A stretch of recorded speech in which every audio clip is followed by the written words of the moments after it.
Mark's fingers dug into my wrist under the dining table, his grip tight enough to leave marks I would hide for days. His mother Lorraine sat across from us, her sharp eyes watching me like I was something she had scraped off her expensive shoes. The crystal chandelier above cast shadows across their faces, making them look even colder than usual.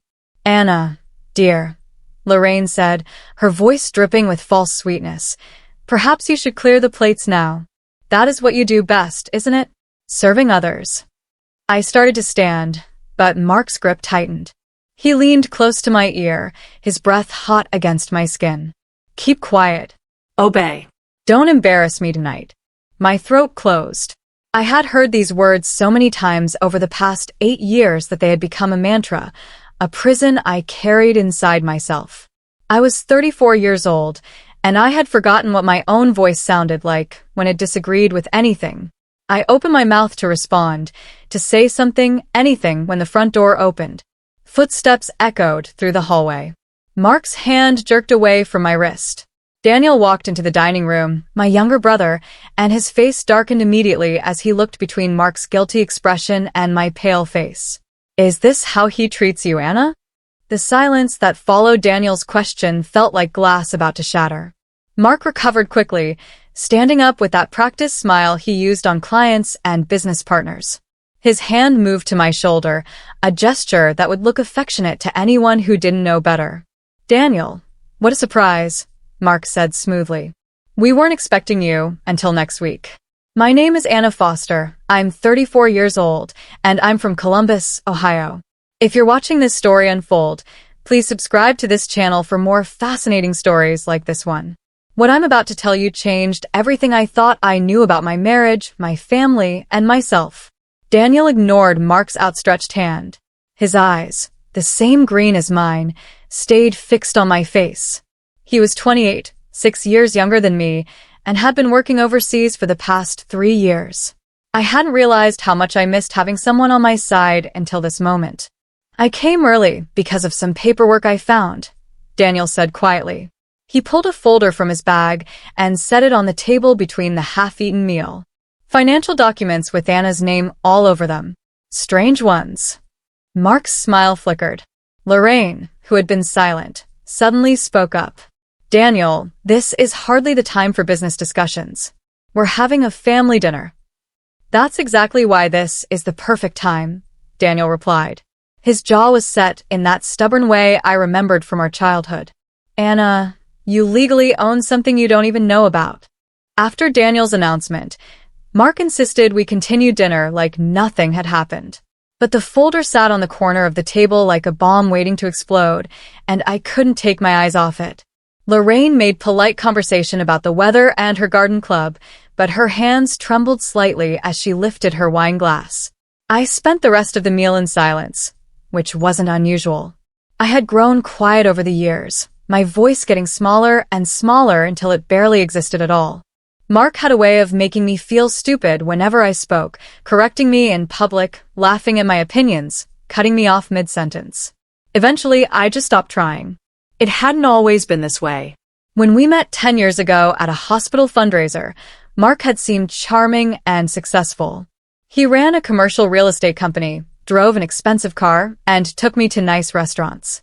I was working as a nurse, exhausted from double shifts, and he made me feel special. He said I deserved to be taken care of. Looking back now, I could see how carefully he had built the cage. First, he convinced me to quit my job after we married. "I make enough for both of us," he said. Then he took over all our finances. "You shouldn't worry about boring things like bills and investments," he assured me. Finally, he isolated me from my friends. "They're jealous of what we have," he explained. By the time I realized I was trapped, I had no job, no money of my own, and no one to turn to. Except Daniel, who had been too far away to see what was happening. Until now. That night, after everyone left, I found bank statements tucked inside a book on Mark's desk. Statements I had never seen before in accounts I didn't know existed. The next morning, Daniel returned before Mark left for work. I had barely slept, spending hours staring at those bank statements, trying to make sense of numbers and transactions that made no sense to me.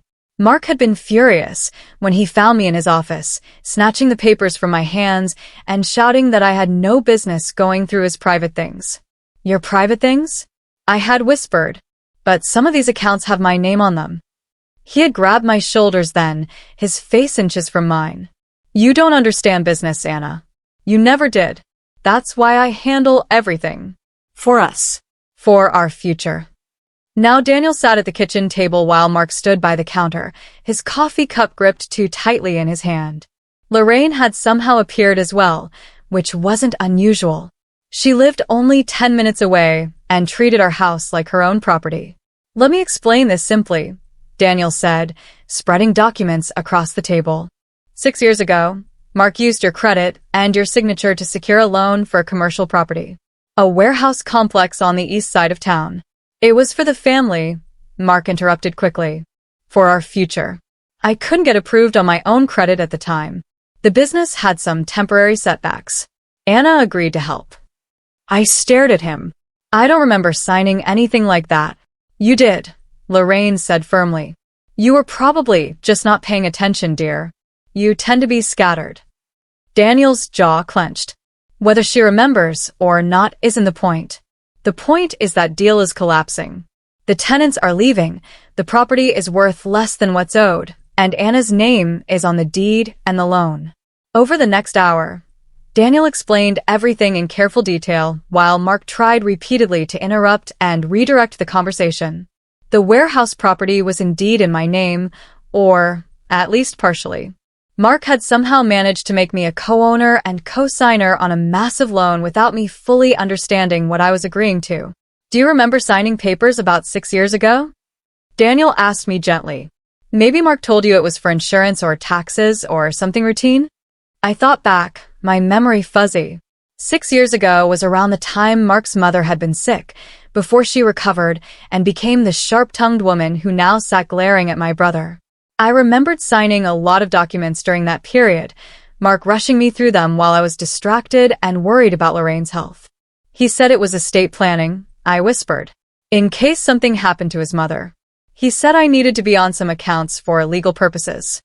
Estate planning, Daniel repeated, his voice hard. And you believed him.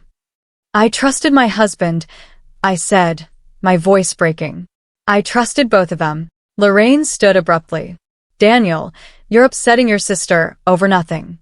Mark has always taken care of her. She's never wanted for anything. Except her own bank account. Her own credit cards. Her own choice about whether to risk everything she has on a failing investment. Daniel pulled out another paper. This property is going into foreclosure. The tenants are suing for code violations. And if it defaults completely, Anna is legally responsible too. The room tilted. I gripped the edge of the table, my knuckles white. How responsible? Daniel's expression was grim. Personally liable for approximately $400,000. That afternoon, a courier arrived with foreclosure papers. Mark signed for them, his face pale, and immediately locked himself in his office. I stood in the hallway, my whole body numb. The next 3 days were surreal. Mark transformed overnight from the cold, controlling man who had gripped my wrist at dinner into someone I barely recognized. He brought me flowers. He cooked breakfast. He complimented my appearance and asked about my day like he actually cared about the answer. I'm sorry I've been so stressed lately, he said over dinner, reaching for my hand across the table. His touch was gentle now, nothing like the bruising grip from before. The business has been difficult, and I've taken it out on you. That's not fair. Lorraine appeared daily with gifts. An expensive scarf. A box of French chocolates. A bracelet that probably cost more than I had spent on myself in years. She was suddenly warm, calling me dear daughter, and suggesting we have lunch together soon. Just us girls. Family sticks together in hard times, she said, sitting beside me on the couch while Mark was upstairs. We've had our differences, Anna, but you know Mark and I only want what's best for everyone. We're going to work through this property situation. You just need to trust us. That word again. Trust. I smiled and nodded and played the part they expected, but something had shifted inside me during Daniel's visit. It was like a door had cracked open, letting in just enough light to see how dark the room had become. On the fourth day, Mark presented me with papers. "These are just formalities," he explained. "The bank needs updated signatures to restructure the loan. If we do this now, we can avoid foreclosure." I reached for the pen, my hand hovering over the signature line. Then I paused. "Can I read it first?" "Of course," Mark said, but his smile was tight. "Though it's very technical. Lots of legal language." I read it anyway, slowly. And that's when I realized they weren't just desperate. They were terrified. Daniel had given me his lawyer's number before returning to his hotel. "Just talk to her," he had urged. "Let her explain what's really happening here. Please, Anna. Do this for me, if not for yourself." I waited until Mark left for a business meeting, then I called from the landline in the guest room, the only phone in the house he couldn't monitor through his computer. My hands shook as I dialed. The lawyer's name was Victoria Hayes. She sounded professional and calm, and she didn't make me feel stupid when I struggled to explain the situation. She listened to everything: the property, the signatures, the sudden change in Mark and Lorraine's behavior. "Can you come to my office tomorrow morning?" she asked. "Bring any documents you can find. Bank statements, contracts, anything with your signature on it." "I don't have any money," I admitted, my face burning with shame. "Mark handles all our finances."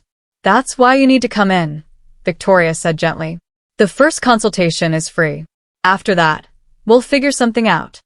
I met her the next morning, taking an Uber because I didn't trust Mark not to track our car's GPS. Victoria's office was small but organized, with law books lining one wall and a view of the park outside. She was younger than I expected, maybe 40, with kind eyes and an efficient way of reviewing documents. She went through everything I had brought, occasionally making notes or highlighting sections. Finally, she looked up at me, her expression serious. "Anna, you've been financially exploited, systematically and deliberately. This isn't just about one bad property deal. This is about years of manipulation." The words hit me like cold water. "But he's my husband. We're supposed to share everything." "Sharing means both people have equal knowledge and choice," Victoria said. "You had neither." Over the next 2 weeks, Victoria helped me piece together the full picture of my marriage's financial reality. It was worse than I had imagined. Mark hadn't just used my signature for the warehouse property.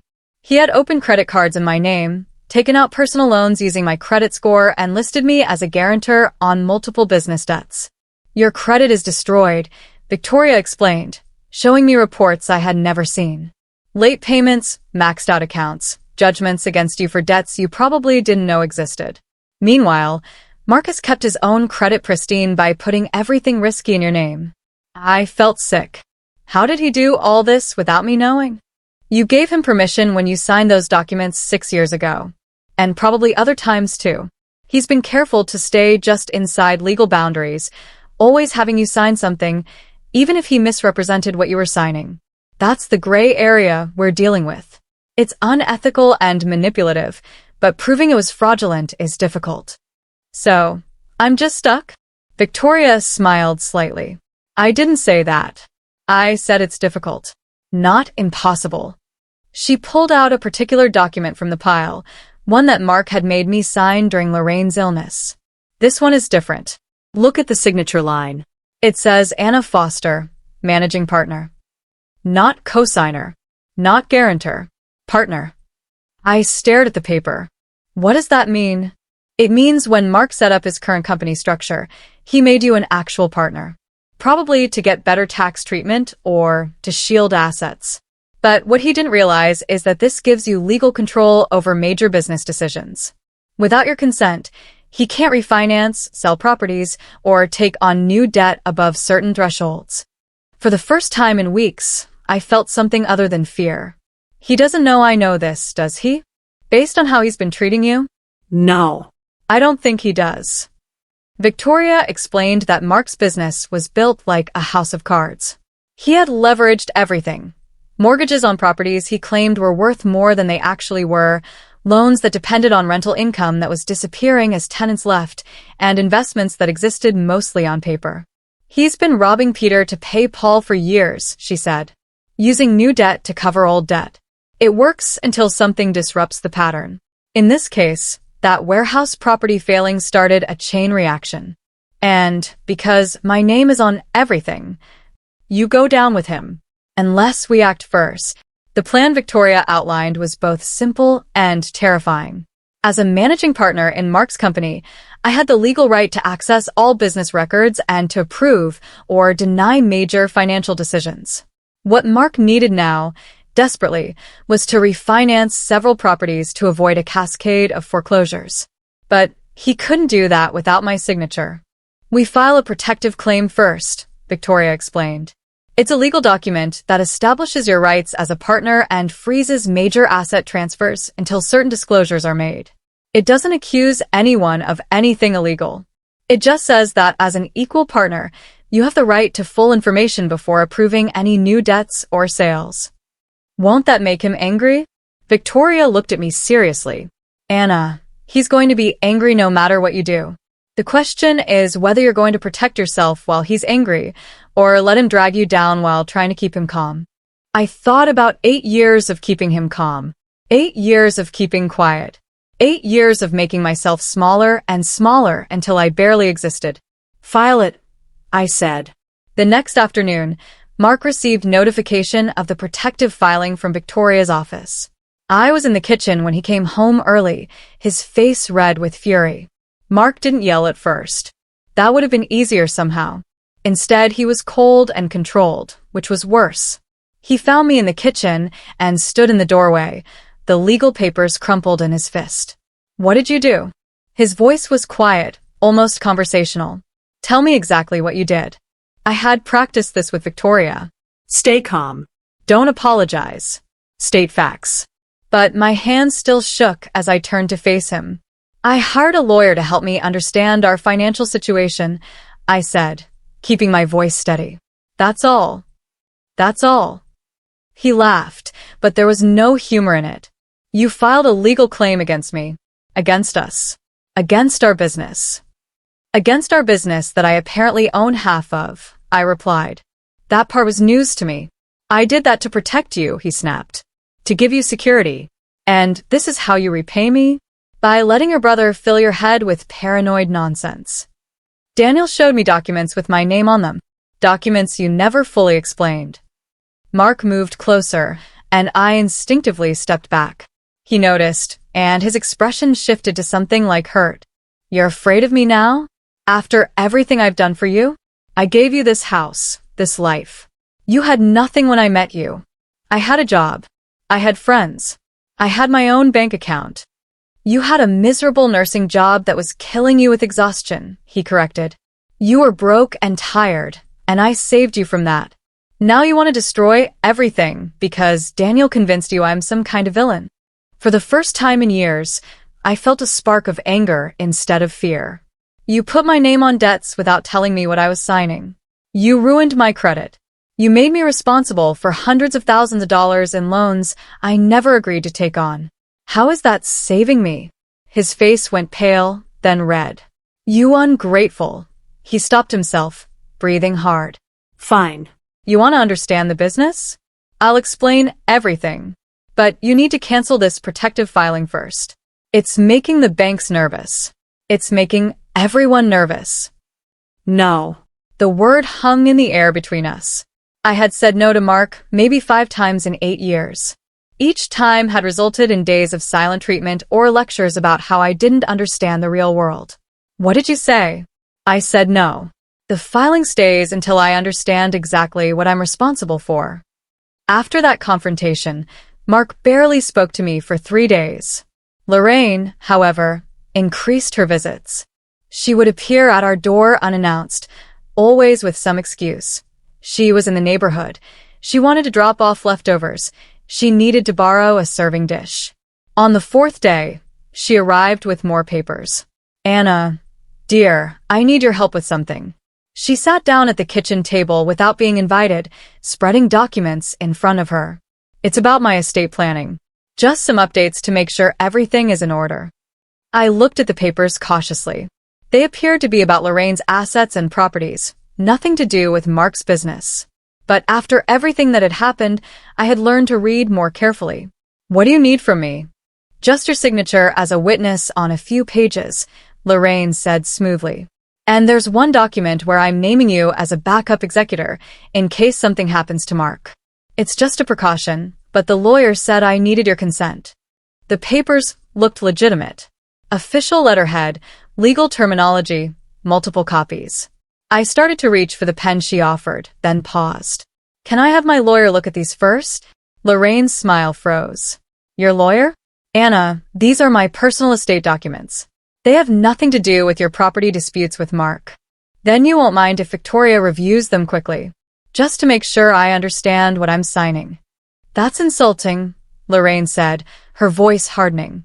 I'm your family. I'm trying to include you in important decisions, and you're treating me like I'm trying to trick you. Are you? The question slipped out before I could stop it. Lorraine's face went rigid with anger. How dare you? After everything we've done for you. Mark gave you a beautiful life, and I welcomed you into this family even though. She stopped herself. Even though what? Nothing. She gathered her papers quickly. Clearly you've decided to be suspicious of everyone. I hope you're happy with the distance you're creating. After she left, I called Victoria and described what had happened. She asked me to photograph the papers before Lorraine took them, which thankfully I had thought to do. Victoria called back an hour later. Anna, those weren't estate planning documents. That was a quitclaim deed transferring certain property rights to Lorraine, with you listed as a guarantor on some associated debts. If you had signed, you would have given up legal claims to several assets while accepting responsibility for loans. I sat down heavily. She tried to trick me. Yes. And I suspect Mark put her up to it. The protective filing is working. They can't make moves without your cooperation, so they're trying to manipulate you into cooperating. What do I do? You keep saying no. The next time Lorraine appeared, I was ready. She had the papers again, or new versions of them, claiming her lawyer had fixed some language that had been confusing. I'm not signing anything without my lawyer present, I said, standing in the doorway and not inviting her inside. This is ridiculous, Anna. These are simple estate documents. Then have your lawyer send them to my lawyer. They can review them together. Lorraine's pleasant expression cracked. You're being completely unreasonable. This paranoia isn't healthy. Maybe not, but I'm not signing them.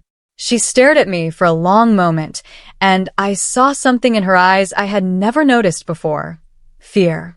She was afraid of me, or at least of what I might do. The realization was startling.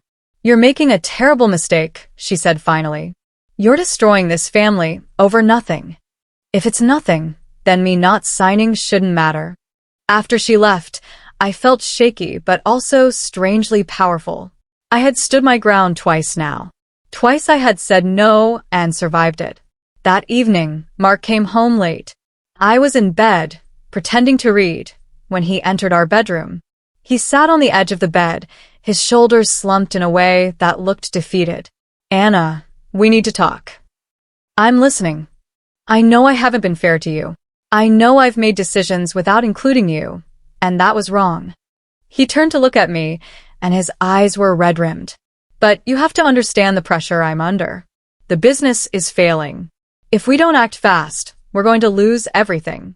The house, our savings, all of it. We don't have savings, I said quietly. You spent them. I invested them. There's a difference. Is there? Because from where I'm sitting, the result is the same. I have nothing. He stood up abruptly, the defeated posture disappearing. You have nothing? You live in $1 million house. You drive a luxury car. You have designer clothes and jewelry. You have plenty that I can't access without you. That disappears if you decide to leave. That's all yours, Mark. None of it is mine. It's ours, he insisted. That's what marriage means. Then why is only my credit destroyed? Why are all the debts in my name while your credit stays perfect?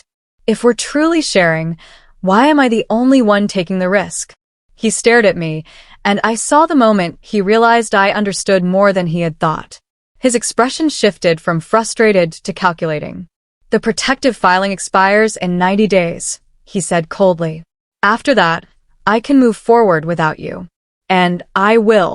I'll sell everything I can, restructure what I can't, and you'll be left with whatever debts can't be discharged.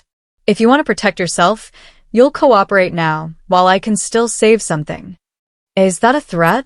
It's reality. You can't afford to fight me, Anna. You have no money, no job, no prospects. Without me, you're back to working double shifts at some hospital, assuming you could even get hired after 8 years out of the field. Be smart about this. After he left the room, I called Victoria, even though it was late. He's threatening to leave me with all the debt. Can he do that? He can try, she said. But we have options. Better ones than he realizes. Victoria moved quickly after Mark's threat. Within 3 days, she had filed additional protective measures that essentially froze major financial moves until a full audit could be completed. The filing was legal and justified given my status as a managing partner, but it effectively trapped Mark in a corner. He couldn't refinance. He couldn't sell properties. He couldn't take on new debt. Every financial institution he worked with received notice that any transactions required approval from both managing partners, and that one partner had requested a formal review. "This will buy us time," Victoria explained. "Time to understand the full scope of the financial situation and time for you to make informed decisions about how you want to proceed." Mark received notification on a Thursday afternoon. I was at Victoria's office when his lawyer called her, demanding to know what we were doing and threatening legal action for interfering with legitimate business operations. "My client is exercising her rights as managing partner," Victoria said calmly into the phone. "If your client has nothing to hide, a review should be straightforward." I could hear Mark's lawyer shouting even from across the desk. Victoria held the phone away from her ear slightly, her expression unchanged.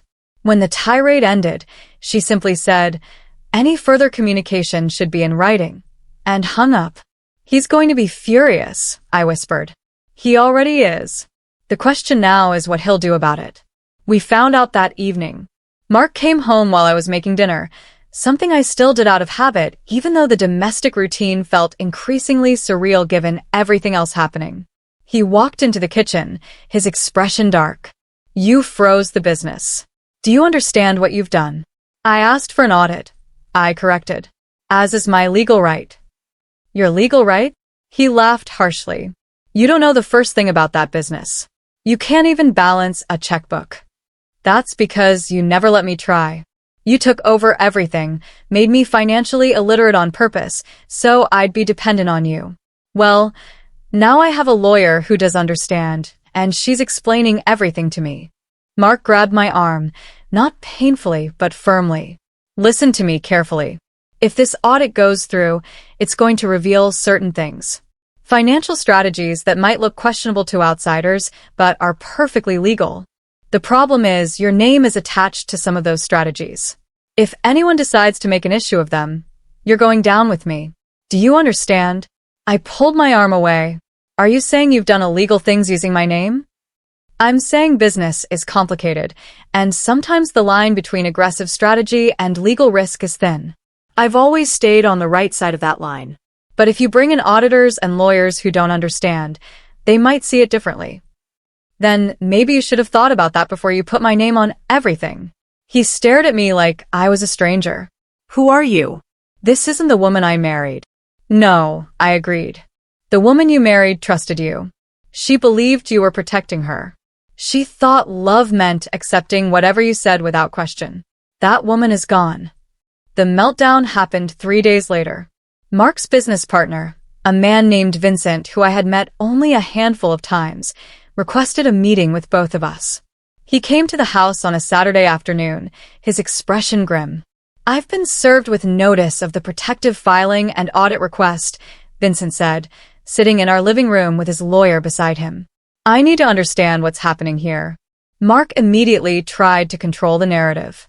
"It's a misunderstanding.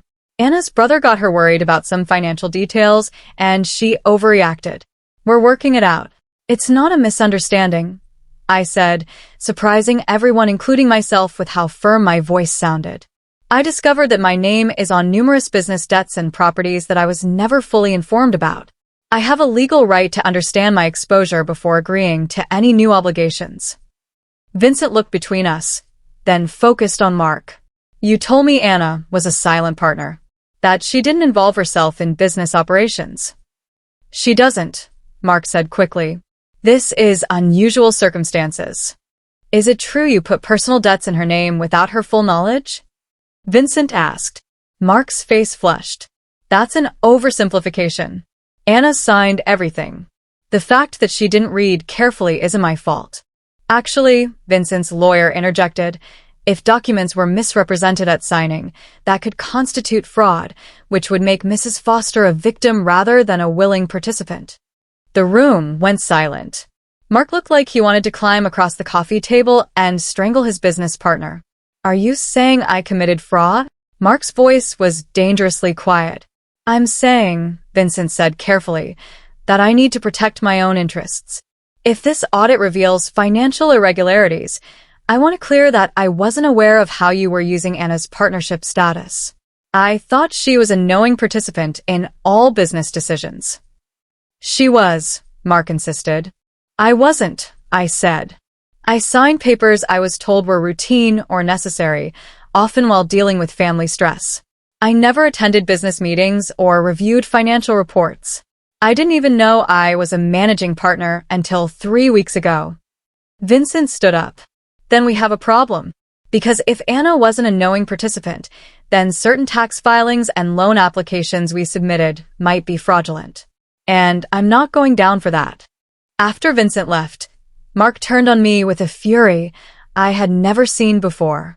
He didn't hit me, but he grabbed my shoulders and shook me, his face inches from mine. Do you see what you've done? You've destroyed everything.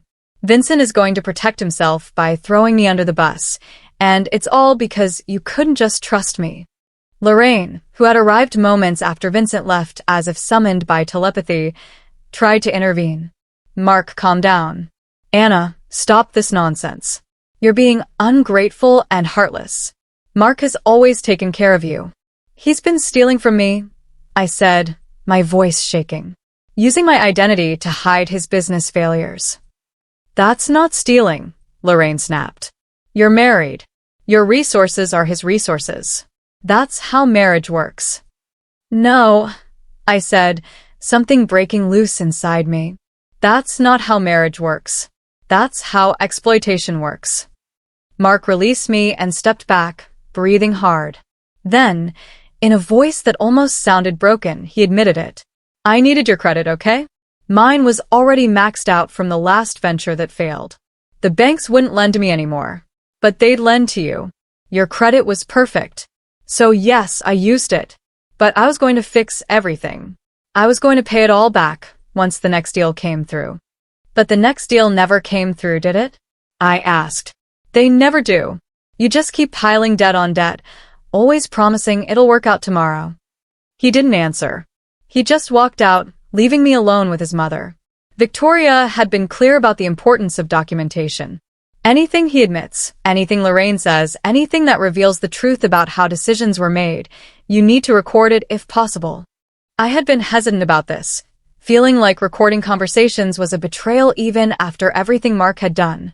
But Victoria had been firm. In court, it's your word against his.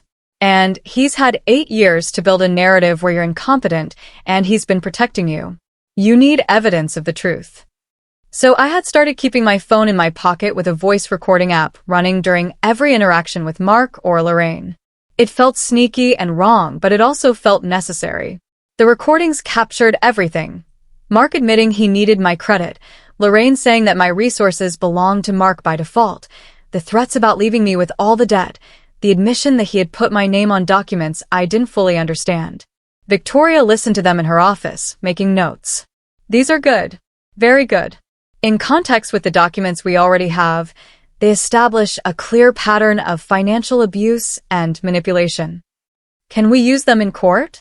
Depends on the state recording laws. In Ohio, one-party consent means as long as you were part of the conversation, you can record it. So yes, These are admissible. What happens now? Victoria leaned back in her chair.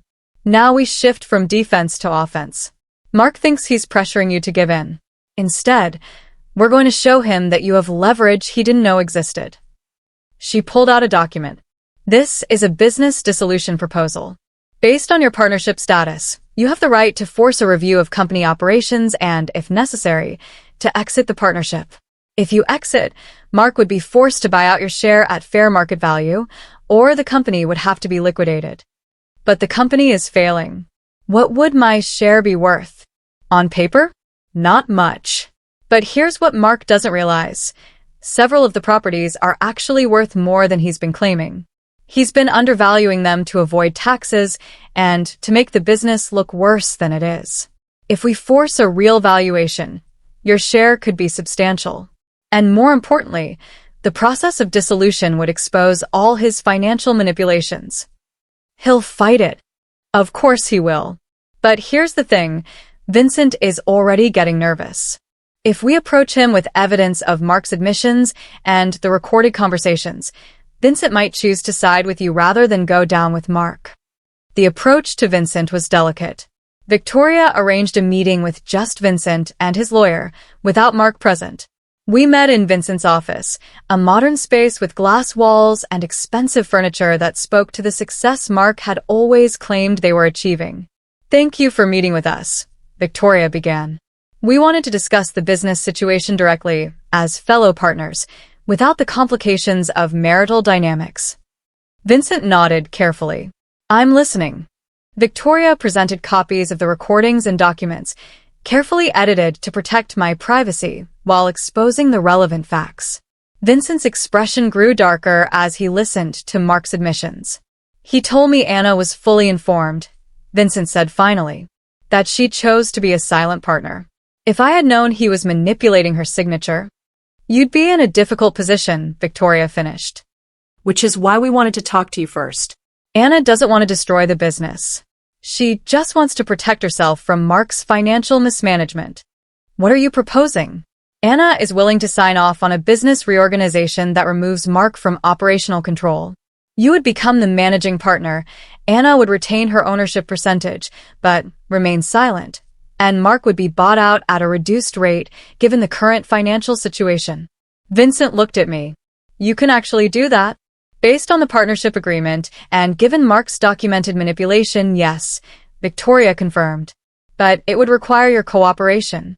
Vincent's lawyer whispered something to him. Then Vincent said, I've been worried about Mark's decisions for months. Some of the property deals he's pushed us into made no sense. If I could remove him from day-to-day operations and stabilize things. You'd save the business, Victoria said. And you'd protect yourself from liability for his fraudulent actions. 2 days later, Mark was removed from leadership of his own company. The vote was unanimous. Vincent, myself, and the 2 minor investors Mark had brought in years ago all agreed that a change in management was necessary given the financial irregularities. Mark was devastated and furious. He called me from his office, shouting so loud I had to hold the phone away from my ear. You turned my own partner against me. You destroyed my business. I protected myself, I said. That's all I did. You've ruined me. No, Mark. You ruined yourself. The shareholder meeting where everything became public record was held on a Wednesday morning in a conference room at Vincent's office. Besides Vincent and myself, there were 2 other minor investors and our respective lawyers. Mark attended with his lawyer, his face pale and drawn. Vincent led the meeting, presenting a report that Victoria had helped prepare. It detailed the financial irregularities, the undervalued properties, the creative accounting that bordered on fraud, the debts taken on without full partnership approval, and the use of my identity to secure loans. In summary, Vincent concluded, the company has been mismanaged to the point of potential insolvency. However, the underlying assets, if properly valued and managed, are worth significantly more than current debts. The proposal is to restructure leadership, conduct a full audit, and pursue recovery of misappropriated funds. One of the minor investors, a woman named Helena, spoke up. Are we talking about potential legal action here? Criminal charges? Mark's lawyer interjected quickly. My client denies any wrongdoing. Any financial decisions were made in good faith with the knowledge and approval of all partners. That's demonstrably false, Victoria said calmly. She presented copies of the recordings and documents showing that I had been kept in the dark. Mrs. Foster was a partner in name only, used to access credit while being denied information or control. The meeting lasted 3 hours. By the end, the vote was clear. Mark was removed from all operational roles, a forensic audit would be conducted, and if evidence of illegal activity was found, it would be referred to appropriate authorities.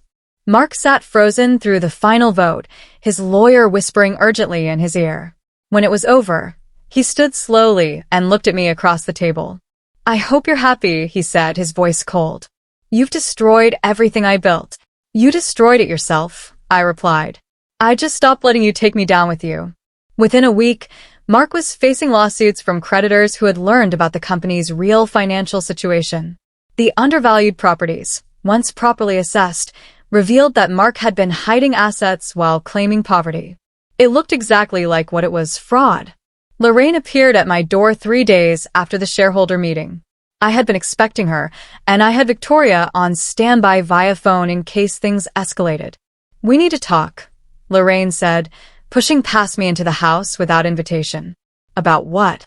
About fixing this mess you've created. She turned to face me, her expression a mix of anger and desperation. Mark is being sued by 6 different creditors. His reputation is destroyed. His business is being taken apart by auditors. And it's all because you couldn't just support your husband. Support him in fraud? In destroying my credit and leaving me liable for hundreds of thousands in debt. He would have fixed it, Lorraine insisted. He always fixes things. But you panicked and brought in lawyers and turned his own partner against him. Now everything is falling apart. It was already falling apart. I just stopped pretending it wasn't. Lorraine's face crumpled slightly, showing her age in a way I rarely saw. Anna, please. He's my son. I know he's made mistakes, but he doesn't deserve this. If you would just drop the legal actions, sign off on a few more documents, we could still save some of this. No. You owe him this, she said, her voice rising.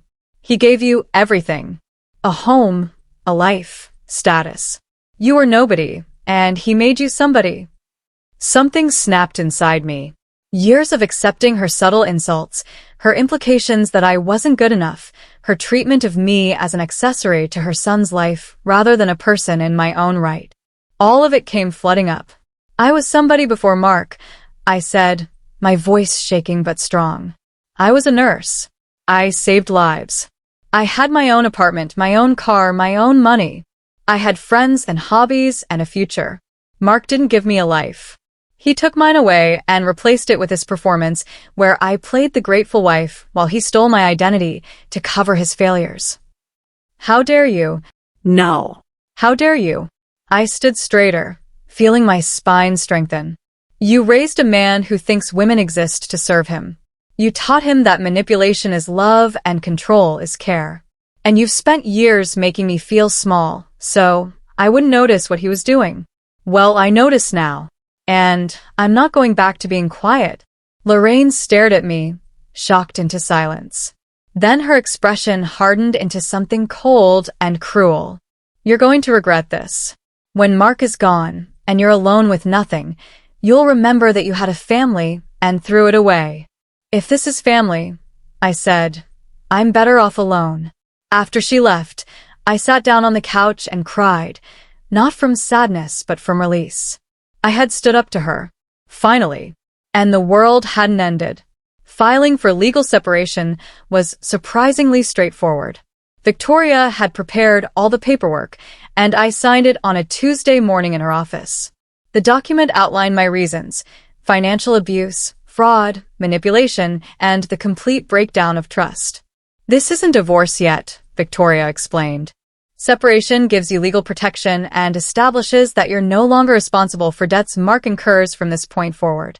It also starts the clock on property division and support negotiations.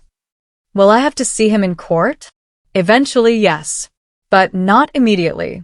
First, We serve him with the papers, and he has 30 days to respond. Mark received the separation papers at his temporary apartment, where he had moved after I changed the locks on our house. His lawyer called Victoria within an hour, threatening and blustering about how this was premature and unnecessary. My client is open to reconciliation, Mark's lawyer said. This action is damaging to any chance of saving the marriage. The marriage ended when your client committed fraud using my client's identity, Victoria replied. This is simply formalizing what's already true. Mark tried to call me directly, leaving voicemails that alternated between angry and pleading. I didn't answer or listen to most of them. Victoria had advised me to communicate only through lawyers now, to create a clear record and avoid manipulation. One voicemail I did listen to accidentally because I thought it was from Daniel. Mark's voice was broken, almost unrecognizable. Anna, please. I know I made mistakes, but we can fix this. I love you. I've always loved you. Don't throw away 15 years over money. Please call me back. I deleted it and blocked his number. Love wasn't manipulation. Love wasn't fraud. Whatever Mark felt for me, it wasn't love. The separation agreement Victoria negotiated was clear. I kept the house, which had significant equity. Mark kept his remaining business interests, which were now worth very little. We split other assets proportionally, with adjustments made for the debt he had put in my name. He's not going to accept this, Victoria warned. He's going to fight it. Let him fight. I'm not backing down. 2 weeks after the separation filing, Mark's lawyer contacted Victoria with news that Mark had found new investors willing to bail out the business. The message was clear. Mark was going to recover, and I was going to regret leaving him. He wants you to know he doesn't need you anymore, Victoria said after relaying the message. He thinks this will make you reconsider. Does he really have new investors? That's what his lawyer claims. But it feels like a bluff to me. I called Daniel, who had been monitoring the situation from his new position back in Ohio, where he'd moved to be closer during all of this. Can you check if Mark really has new backing? On it, Daniel said. It took him 3 days, using his business contacts and some creative research. He called me back with his findings. The investors exist, but they're pulling out. They did initial due diligence and discovered the fraud allegations and lawsuits. No reputable investor wants to touch Mark's business now. He's been lying about having their support. So he's bluffing. He's desperate. And desperate people make mistakes. Mark's bluff collapsed when one of his supposed investors went public, stating they had withdrawn their offer due to concerns about financial irregularities. The news spread quickly through business circles, further damaging Mark's already destroyed reputation. Mark tried one more time to pressure me, showing up at the house late one evening despite the separation agreement stating he wasn't supposed to be there. I watched through the window as he rang the doorbell repeatedly, then started calling my phone. I didn't answer. Instead, I called the police and reported that my estranged husband was violating our separation agreement by being on the property. An officer arrived within 10 minutes and politely but firmly escorted Mark away. The next day, Victoria filed for a restraining order based on the violation and Mark's increasingly erratic behavior. It was granted temporarily, with a full hearing scheduled for the following month. He's losing control, Victoria observed. And he doesn't know how to handle it. The restraining order hearing was my first time seeing Mark in person since he'd been removed from the house. He looked terrible. Thinner, unshaven, wearing a wrinkled suit that had probably once been expensive, but now just looked sad. His lawyer presented their case, arguing that I was being vindictive and that Mark's visit to the house had been an attempt at reconciliation, not harassment. Mark himself took the stand and tried to sound reasonable. I love my wife, he said, looking at the judge earnestly. I made mistakes in our business dealings, I admit that. But I was trying to protect her. To build a future for us. Now she's listening to people who want to see us fail, and she won't even talk to me. Victoria cross-examined him calmly. Mr. Foster, you stated you were trying to protect your wife by putting business debts in her name. Can you explain how destroying her credit protects her? Mark hesitated. I intended to pay everything back before it affected her. But you didn't pay it back. In fact, you continued to take on more debt in her name even as your business failed. Correct. Business requires investment. Investment with her money and credit, but without her knowledge or consent. She signed the documents. After you misrepresented what they were. We have recordings of you admitting this. The judge listened to selected portions of the recordings, her expression growing more disapproving. When Victoria finished presenting evidence, the judge didn't hesitate. The restraining order is extended for 1 year. Mr. Foster, you're not to contact Mrs. Foster directly, go near her residence or place of work, or attempt to communicate with her except through your attorneys. Any violation will result in immediate arrest. Mark's face crumpled. As they led him out of the courtroom, he looked back at me once, and I saw something in his eyes I hadn't expected. Genuine confusion, as if he still couldn't understand why I wouldn't just trust him and let him fix everything. But there was nothing left to fix. We were broken beyond repair, and I was finally accepting that. The months leading up to the final separation hearing were strangely peaceful. I lived alone in the house for the first time in 8 years, learning who I was without Mark's constant presence and control. I started seeing a therapist to work through the manipulation and gaslighting I had endured.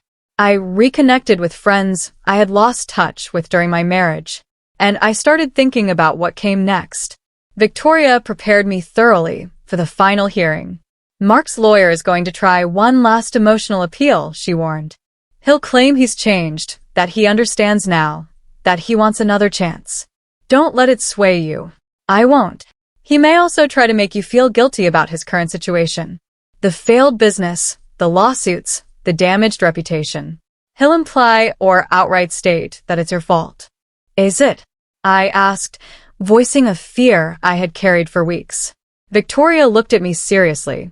Anna, Mark made every choice that led to his current situation. He chose to commit fraud. He chose to manipulate you. He chose to build a business on lies. You simply chose to stop being his victim. That's not the same as causing his downfall. The hearing was held on a cold morning in March, almost 6 months after Daniel had walked into that terrible dinner. Mark arrived with his lawyer, and for the first time, he tried to speak to me directly in the courthouse hallway. Anna, please. Can we just talk for 5 minutes? Victoria stepped between us. Mr. Foster, you're violating the restraining order. Step back. I just want to apologize, he said, his voice breaking. I know I made terrible mistakes. I know I hurt you, but I've been in therapy. I'm getting help. If you'd just give me one more chance. The answer is no, I said, finding my voice. I'm not giving you another chance to manipulate me. It wouldn't be manipulation. I've changed. I understand what I did wrong. You understand you got caught. That's not the same as understanding the damage you caused. His expression hardened slightly, showing a glimpse of the old Mark. Fine. Be that way. But you're going to regret this. You're not going to find anyone else who will put up with you. I don't need someone to put up with me, I replied. I need someone who respects me. You never did. The hearing itself was anticlimactic after all the build-up. Victoria presented our case methodically. The documented fraud, the financial abuse, the manipulation, the recordings that proved Mark's intent. Mark's lawyer tried to counter, but the evidence was overwhelming. The judge reviewed everything carefully, asking occasional questions, but mostly listening. When both sides had finished, she took a recess to review the materials. We waited in a small conference room, Victoria reviewing her notes while I tried to calm my racing heart. After 90 minutes, we were called back in. The judge looked tired but resolute. I've reviewed all the evidence and testimony presented today. This is one of the clearer cases of financial abuse I've encountered. Mr. Foster systematically exploited his wife's trust and identity to benefit himself while leaving her legally liable for his business failures. Mark started to speak, but his lawyer stopped him. The judge continued. The separation agreement proposed by Mrs. Foster is fair and reasonable given the circumstances. Mr. Foster will retain his business interests, such as they are, and Mrs. Foster will retain the marital home and other specified assets. Mr. Foster is also ordered to pay restitution for documented damages to Mrs. Foster's credit and financial standing. Your Honor, Mark's lawyer said. My client doesn't have the resources to pay significant restitution. Then he should have thought about that before committing fraud, the judge said sharply. The restitution stands. If Mr. Foster cannot pay immediately, a payment plan will be established, but the debt remains his responsibility. She looked directly at Mark. Mr. Foster, you took advantage of someone who trusted you. You manipulated legal documents, destroyed your wife's credit, and attempted to leave her responsible for debts she never agreed to take on. Those actions have consequences, and today you're facing them.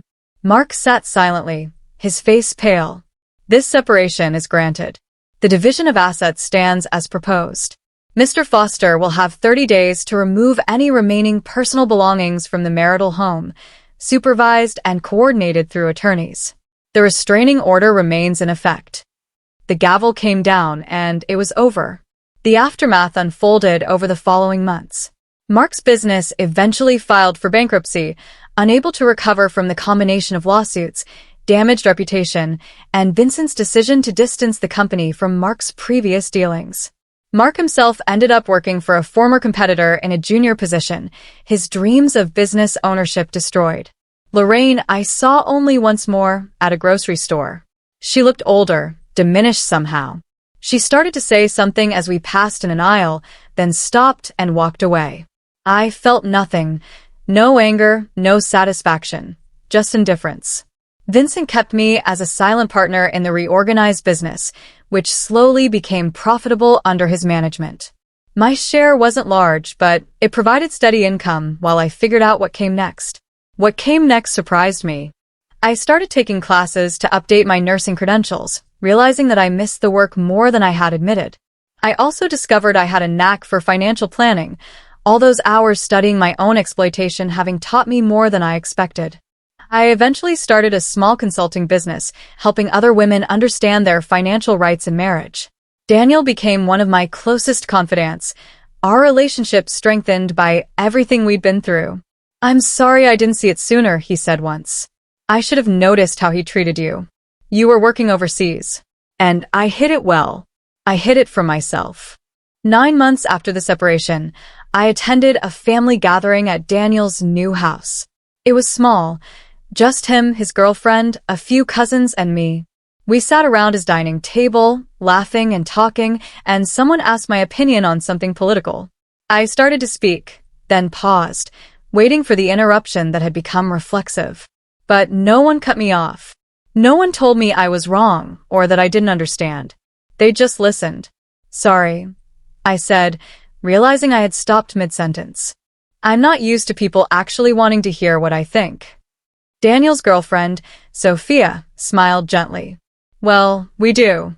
So please continue. And I did.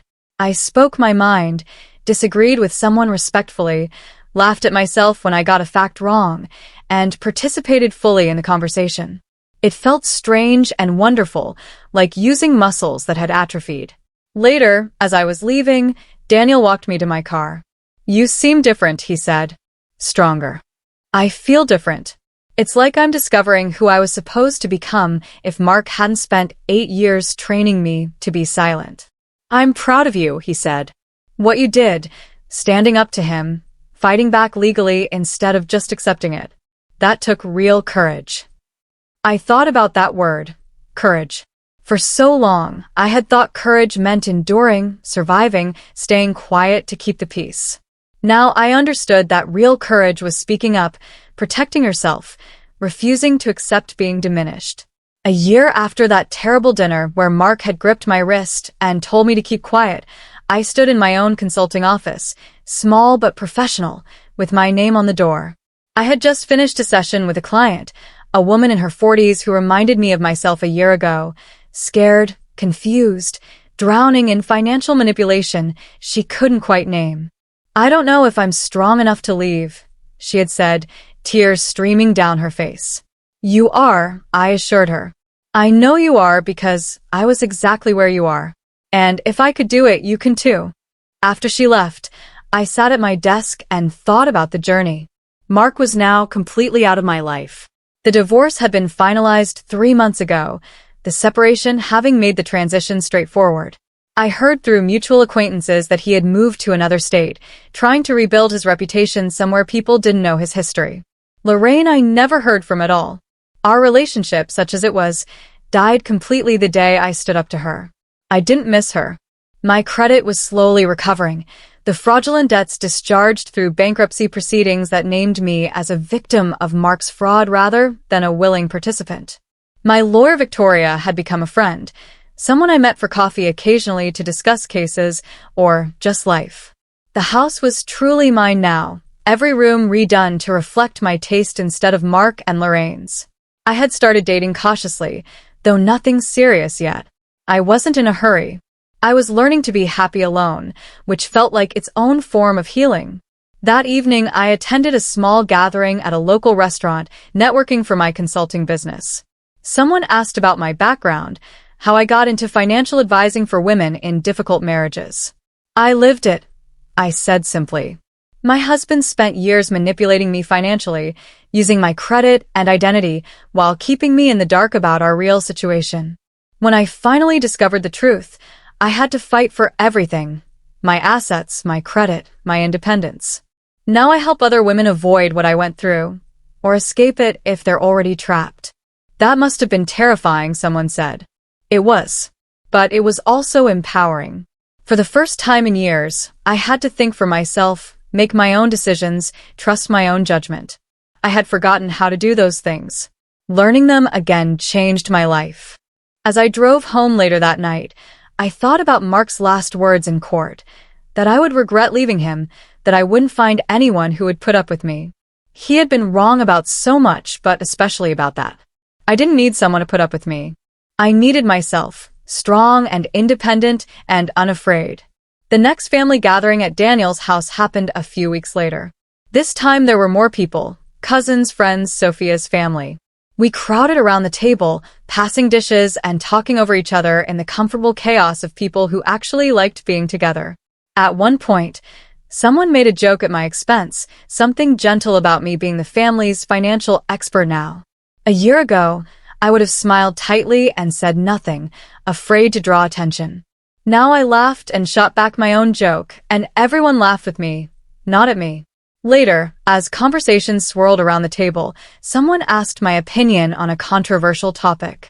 I felt that old hesitation, that trained response to stay quiet, to not rock the boat. Then I took a breath and spoke my mind clearly and confidently. No one interrupted me. No one told me I was wrong or that I didn't understand. No one gripped my wrist under the table and told me to obey. They listened, some agreed, some disagreed, and we had an actual conversation where my voice mattered as much as anyone else's. For the first time in 20 years, counting the dating years before marriage, nobody told me to be quiet.